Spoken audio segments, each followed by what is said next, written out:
అందుకు రాష్ట్రంలోని అన్ని ప్రధాన పార్టీలు మద్దతు ఇచ్చాయి. ఈ క్రమంలో ఇవాళ ఉదయం నుంచి ఆయా పార్టీలు బీసీ రిజర్వేషన్ల కోసం రోడ్డెక్కాయి. ఈ బంద్ సందర్భంగా ప్రధాన పార్టీల మధ్య మొదలైన ఈ డైలాగ్ వార్ ఇప్పుడు తెలంగాణలో రాజకీయ యుద్ధంగా మారింది. పార్టీల మధ్య మాటల దాడి దీపావళి బాంబుల కంటే పవర్ఫుల్గా పెరుగుతున్నాయి. దీంతో ఈ బంద్ ప్రభావం ఎలాంటి పరిణామాలకు దారితీయబోతుందనేది ఉత్కంఠగా మారింది. బీసీ రిజర్వేషన్ల అంశంలో తప్ప మీదంటే మీదని కాంగ్రెస్, బీసీ రిజర్వేషన్లో తప్పంతా కూడా మీదంటే మీదని కాంగ్రెస్, బీఆర్ఎస్, బీజేపీ మధ్య డైలాగ్ వార్ మొదలైంది. పరస్పర విమర్శలతో పార్టీలన్నీ కూడా దూకుడు పెంచాయి. బీజేపీ కిరికిరి వల్లే రిజర్వేషన్లు ఆగిపోయాయని కాంగ్రెస్ ఆరోపిస్తుంటే బీసీ రిజర్వేషన్లపై కాంగ్రెస్ పార్టీకి చిత్తశుద్ధి లేదని బీజేపీ కౌంటర్ ఇస్తుంది. ఇక కాంగ్రెస్, బీజేపీలు డ్రామాలు ఆడుతున్నాయని బీఆర్ఎస్ ఆరోపిస్తుంది. ఇవాల్టి బంద్ తర్వాత పరిణామాలు ఏంటనేది రాష్ట్ర రాజకీయాల్లో చర్చ జరుగుతుంది. ఇవాళ జరుగుతున్న బంద్ తర్వాత రాష్ట్ర ప్రభుత్వం వైపు నుంచి ఎలాంటి నిర్ణయాలు రాబోతున్నాయి, ప్రతిపక్షాలు, బీసీ సంఘాలు ఎలాంటి వ్యూహం అమలు చేయబోతున్నాయి అనేది ఎంతో సస్పెన్స్గా మారింది. ఇదే అంశం గురించి ఈరోజు చర్చను కొనసాగిద్దాం. చర్చలో పాల్గొనేందుకు మనతో సిద్ధంగా ఉన్నారు రాజకీయ విశ్లేషకులు, న్యాయవాది బండారు రామ్మోహన్ గారు మనతో జూమ్ కాల్లో అందుబాటులో ఉన్నారు. అదేవిధంగా రాజకీయ విశ్లేషకులు పాపిరెడ్డి గారు కూడా మనతో జూమ్ కాల్లో అందుబాటులో ఉన్నారు. ఇక కాంగ్రెస్ సీనియర్ నేత కత్తి వెంకటస్వామి గారు కూడా మనతో జూమ్ కాల్లో అందుబాటులోకి వస్తారు. ముందుగా రాజకీయ విశ్లేషకులు, న్యాయవాది బండారు రామ్మోహన్ గారితో మాట్లాడదాం. రామ్మోహన్ గారు నమస్తే అండి. నమస్తే లక్ష్మణ్ గారు. నమస్తే రామ్మోహన్ గారు, బీసీ సంఘాల బంద్ సక్సెస్ అయింది అనుకోవచ్చా? రాజకీయ పార్టీలకు అతీతంగా అందరూ రోడ్లపైకి వచ్చేటైతే వచ్చారు, కానీ ఇది అసలు ఏం జరగబోతుంది, ఎటు టర్న్ తీసుకోబోతుంది? రాష్ట్ర రాజకీయాల్లో ఇది ప్రభుత్వాలకు కానీ ప్రతిపక్షాలకు కానీ ఎటువంటి అవకాశాలు ఇచ్చే అవకాశం ఉందంటారు అసలు? లక్ష్మణ్ గారు, మీకు అమ్మా న్యూస్ ప్రేక్షకుల నమస్కారం. అట్లాగే పాపిరెడ్డి గారు కూడా, వెంకటస్వామి గారు కూడా 2 నిమిషాలు మాట్లాడుకోవాలి. సక్సెసా కాదా సమస్య కావాలి. ఎవరి మీద బంద్ చేస్తున్నారు, ఎందుకోసం చేస్తున్నారు, ఇది నా ప్రశ్న. తెలుసు, అందరికి తెలుసు, బీసీకి కావాలి, మంచిది కాదు, ఎవరు కాదు, అందరూ శాకాహారులే, కానీ ఎందుకు రొయ్యల మాయమవుతారు అంటే వీళ్ళే అన్ని పార్టీలు ఒకరి భుజాల మీద తుపాకులు పెట్టి మరొకరి మీద పేర్చుకుంటూ వీళ్ళు చేస్తున్నారు. తెలంగాణలో ఒక సామెత ఉంది లక్ష్మణ్ గారు, ఏమంటే కన్న తల్లే దయ్యం అయితే తొట్ల గట్టే దిక్కు అని సామెత. ఈ పార్టీలు, బీసీలకు అన్ని ఈ పార్టీలు కన్న తల్లిదండ్రులు అంటే అంటున్నారు. వచ్చేప్పటికి కన్న తల్లి దయ్యం అయిపోయిన తర్వాత, వాళ్లే దిక్కు లేకుండా చేసిన తర్వాత, వాళ్లే బీసీలను చేస్తుంటే ఎవరి మీద పోరాటం చేస్తున్నారు? వాడు ఈ పోరాటం ఎవరి మీద అంటే గాల్లో పోరాటం చేస్తున్నట్ట, అంటే కర్రసాము కథసాము గాల్లో చేస్తున్నట్ట. మేము ఈ పార్టీలు తప్పు చేసి 2 జాతీయ పార్టీలు, తప్పు కన్నా కాలంలో 2 జాతీయ పార్టీలు, కాంగ్రెస్, బీజేపీ, ఈ 2 పార్టీలు మొదటి నుంచి అధికారంలో ఉన్న వాళ్ళే కాదు.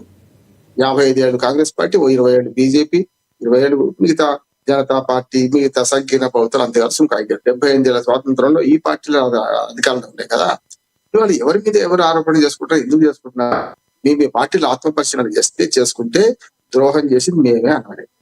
ఇవాళ ఆడలేక మధ్యలో పడినట్టు కోర్టుల మీద ఎందుకు పడుతున్నారు? కోర్టులు తమకున్న పరిధిలో ఒక ఆర్డర్ ను ఇంప్లిమెంట్ చేయమంటారు. ఆ ఆర్డర్ ఇచ్చింది కోర్టు మాత్రమే. రాజ్యాంగంలో ఎక్కడ బీసీ రిజర్వేషన్ ఇంతే ఉండాలి, లేకుంటే ఈ రిజర్వేషన్ ఇంతే ఉన్నా లేదు కదా. ఎస్సీ, ఎస్టీకి మాత్రం రిజర్వేషన్ కల్పించారు. బీసీలకు చట్టసభలలో కింది స్థాయిలో ఇచ్చిన రిజర్వేషన్ కూడా తగ్గించడం జరిగింది. ఆ 50% లోపడింది. 50% శిలాశాసనం కాదు, నేను స్పష్టంగా చెప్తున్నా. కానీ ఈ శిలాశాసనాన్ని లేకుంటే ఈ లక్ష్మణ రేఖను చెరిపేయాల్సింది ఎవరు? లక్ష్మణ రేఖ గీసింది సుప్రీంకోర్టే కావచ్చు. ఈ లక్ష్మణ రేఖను చెడగొట్టే అవకాశం రాజకీయ పార్టీలకు ఉంటే వాళ్ళు ఎందుకు చేయడం లేదు అంటున్నాను. తమిళనాడు మంచి ఉదాహరణ. 9వ షెడ్యూల్ పెట్టారు, చట్టం ఆమోదించారు. నేనేమంటే నా ప్రయత్నం లోపం లేదు, స్పష్టంగా కాంగ్రెస్ పార్టీ ప్రయత్నం లోపం లేకుండా చేస్తున్నది. కానీ ఇది ఏమైతుందంటే జిలేబీకి చక్కెర ఇక్కడిక్కడ గింగులు తిరుగుతున్నది. దాని సమస్య మూలాలు ఒక దగ్గర ఉంటే ఒక దగ్గర వెతికిండ్రు.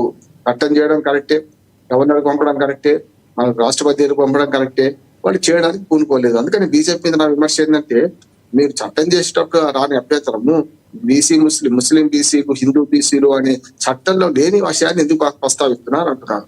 వాళ్ళు చేసిన పని ఏంటంటే, కులగణంలో తప్పు చేసింది ఒకటే బ్యూరోక్రాట్ చేసిండ్రు, దానికి ఈ పార్టీ అనుభవిస్తుంది, వాళ్ళ ప్రభుత్వం అనుభవిస్తుంది శిక్ష. బ్యూరోక్రాట్ చేసిన పని ఏంటంటే, బీసీలలో 2 వర్గాలు చేసేది లేకుంటే బీసీలు దూదేకులు అందరూ కూడా ముస్లిం బీసీలు కానీ హిందూ బీసీలు కానీ బీసీలు లెక్కగా వస్తారు, అనుభవిస్తున్నారు కూడా రిజర్వేషన్ దేశవ్యాప్తంగా. దాన్ని విడిచిపెట్టి లెక్కలు చేసేటప్పుడు తప్పు చేసి దాన్ని బహిర్గతం చేసి ఇవాళ ఏం చేశారంటే, చివరికి మొత్తం మీద ముందు చూస్తే నుంచి వెనక చూస్తే పోయి తయారైంది. ఎందుకు 2 జాతీయ పార్టీలు కావడం అంటున్నాను లక్ష్మణ్ గారంటే, ఇక్కడ 2 జరుగుతున్నాయి. ఈ 75 నెలల స్వాతంత్రంలో 92లో కదా ఇది వచ్చింది, ఇందిరా సహాని కేసు వర్సెస్ మన కేంద్ర ప్రభుత్వం. అంతకుముందు అయితే 50% సీలింగ్ లేదు కదా, పెట్టిండు. 92లో పరిష్కారం కూడా దొరికింది కదా, దీన్ని చట్టం చేసి పార్లమెంట్ ద్వారా అసలు మనకు 9 షెడ్యూల్ పెడితే అయిపోయింది. కోర్టు పరిధిలో కోర్టు న్యాయ సమీక్ష రాకుండా చేస్తున్నాం కదా. ఆ పని కాంగ్రెస్ పార్టీ అంతా చేసింది. 92 96 దాకా మైనార్టీ ప్రభుత్వం, శ్రీనివాసరావు మైనార్టీ ప్రభుత్వం నడిపించినాం వచ్చేప్పటికి ఆయన సాహసం చేసింది కదా. ఆ తర్వాత 96 నుంచి 2001 దాకా ఎవరున్నారు అధికారం, 2004 దాకా మధ్యన ఎవరున్నా వాజ్పేయి గారు ఉన్నారు కదా అధికారంలో. అయితే మన అధికారంలో సంకీర్ణ ప్రభుత్వాలు అమలు వచ్చినాయి అనుకుందాం. 2004 నుంచి 14 దాకా మన్మోహన్ సింగ్ గారి ప్రభుత్వంలో ఉన్నారు కదా కాంగ్రెస్ పార్టీ కదా.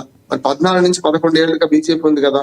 ఈ 21 ఏళ్ళ నుంచి 2004 కన్నా ముందు 33 ఏళ్లుగా ఈ ప్రభుత్వాన్ని ఏం చేసినాయి? 2 కాంగ్రెస్ బీజేపీ కదా. ఈ పాపానికి శిక్ష అనుభవించాల్సింది. ఇప్పుడు ఆ 2 పార్టీలు ఒకరి మీద ఆరోపణ చేసుకుంటూ బట్టి విక్రమార్క గారు ఏమంటారు, మా వ్యతిరేకత అంతా బీజేపీ మీదే, మొత్తం బంద్ అంతా బీజేపీ వ్యతిరేకంగా జరుగుతుంది, అందుకని మేము మద్దతు ఇస్తామంటారు. ఇక్కడ అధికార పార్టీ, కేంద్రంలో అధికార పార్టీ ఏమంటుంది, ఈ పాపం అంతా కాంగ్రెస్ దే, అలాగే హామీ ఇచ్చారు, 42% ఇవ్వలేకపోతున్నారు, ఎట్లా చేస్తారో చూస్తామని వాళ్ళు అంటున్నారు.